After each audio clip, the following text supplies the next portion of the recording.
Former Detroit Mayor Dave Bing is now the founder of a mentoring program for young black males.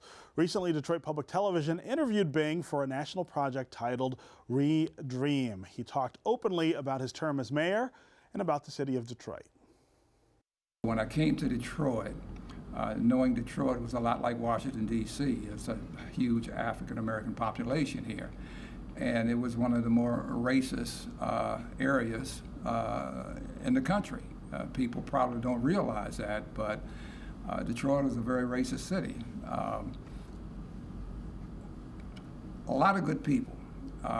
There was just, people didn't communicate with each other. People didn't talk to each other. People didn't respect each other.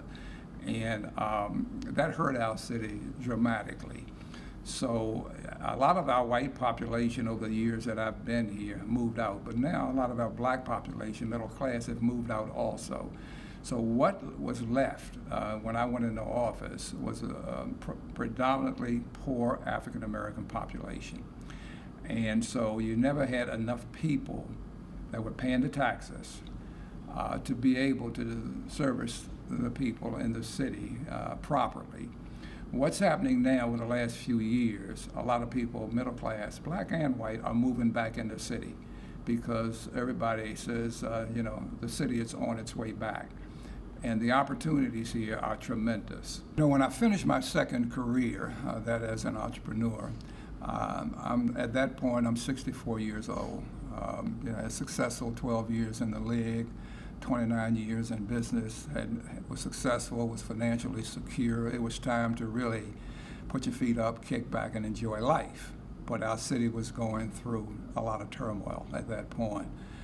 We had a mayor that was in a lot of trouble and wasn't able to lead the city anymore. Everybody had lost confidence in him, and we had to make a change. And I think the business community and the community at large, the relationships that I had formulated over, almost 40 years, 40 plus years in the city, I got a lot of phone calls and people saying, we need you to do this. Why don't you think about it? And I did that for 2 or 3 months because I wasn't really looking to get into another career, especially politics. But I love the city, and the city was good to me, and I felt maybe it was time for me to try to do something to help. And so I decided to run for mayor in 2008, late 8, won, and I went in office in 2009, and it was the toughest time, I believe, in the history of the city because of things that had gone on and things that should have been done over a 30 or 40 year period. Nobody ever dealt with it. And so I came in and had to make a lot of tough, ugly decisions. And I was an easygoing guy. I was a straightforward guy. I had made a lot of friends here. And making the decisions that had to be made, I knew that people were going to look at me differently. But I didn't shy away from it. I mean, the only way to bring the city back was to do things the right way, to be honest, to be truthful, to be forthright, and use the business expertise and the context that I had. And that's what I set out to do. But I didn't do that by myself. I mean, there were people on the staff, there were city employees who took tremendous cuts in their pay and their health care, and it would have been easy for a lot of those people to quit on the city, to quit on me, but they didn't. And so as tough as things were, we stuck it out. We made hard decisions, and we started to turn the city around. And I had no aspirations to go a second term. And I doubt if I'm not sure I would have been elected in a second term because of the hard decisions that I had to make. But it was the right thing to do, and our city, I think, is on the right track to recovery. The toughest job that I had was my 4.5 years in the mayor's office, because it really doesn't matter what you do, what decision that you make. 40 to maybe 50% of the people are going to be against your decision. That's just the way politics is. As an athlete, I had God-given talent, and so you use that talent, you work hard, you practice, and you compete. In the business arena, once again, it was difficult, but we grew a business from a startup to a company over a 29-year period, had a tremendous growth every year.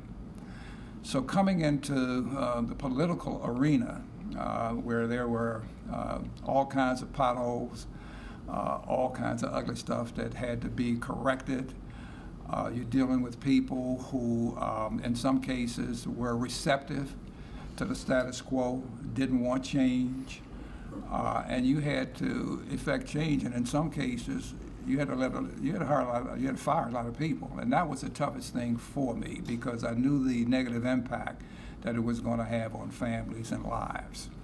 But had I not made some of the decisions on reducing the staff, we would have been bankrupt sooner because I wouldn't have been able to make payroll. We were bloated, we were broke. You name it, any negative adjective that you can put to the city at that point in time was there. And so you had to go into something that you didn't know anything about. I didn't know anything about politics, but I got in there and I said, it's a people business. So if I get to know people, get to know the right people, I can discern who are capable and who's not, who I can trust, who I can't. That was a key. And so going back to my athletic background and my business background, I was able to make those kind of decisions on people. And like I said, we turned things around. We wound up, the city was bankrupt when I went in. It just hadn't filed for bankruptcy. We had an $18 billion deficit. And there was no way we were going to come out of that. So when the emergency manager, the governor made the decision to bring in an emergency manager, I could have fought that, and it wouldn't have been the right thing for the city. The emergency manager and I got along. I don't agree with all the decisions that he made because he wasn't elected by the people, but the end result is what was most important, and that was trying to fix the city.